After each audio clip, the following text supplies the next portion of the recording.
अगर हम निज स्वार्थ में आ जाएंगे तो मेरी बात समझो, अगर तुम इतने तो पढ़े लिखे हो, इतना समझदार आपको भी बनाया ईश्वर ने कि पूरा देश फिर कहीं ना कहीं निज निज की बात करेंगे तो फिर कगार पे लाके खड़ा कर देंगे।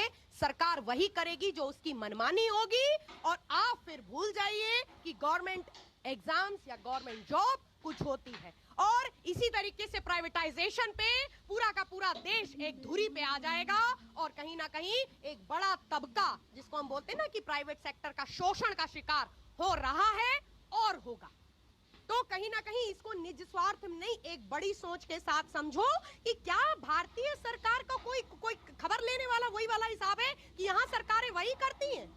लोकतंत्र का मजाक बना के रख दिया है कि लोकतंत्र में लोग कहते हैं सिंहासन खाली करो कि जनता आती है। अरे कहां सिंहासन और कहां जनता की सत्ता? जनता की यहां पर कुछ भी ना चल रही साहब।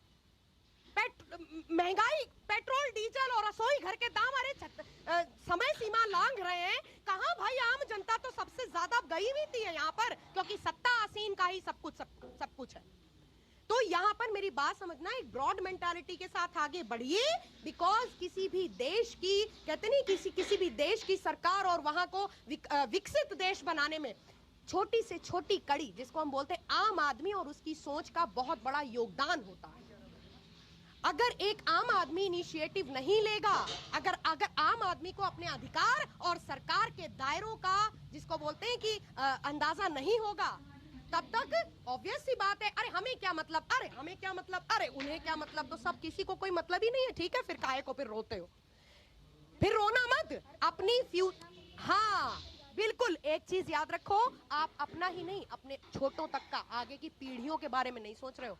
आप पूरे देश को कहां जा रही हैं चीजें। गवर्नमेंट कोई भी आए, हम इस टाइम किसी गवर्नमेंट के, मैं फिर से बता दूं, मैं किसी गवर्नमेंट के स्पेशली किसी व्यक्ति के खिलाफ नहीं, एक सिस्टम के खिलाफ एक ही रोष है कि कहां जा रही हैं चीजें। टीचर्स ने कुछ भी बना के और एग्जाम में पास कर दिया कि कोई देखने वाला नहीं था। उसके बाद नॉर्मलाइजेशन के बाद इतनी भारी वैकेंसी जिसका तमाशा बन गया।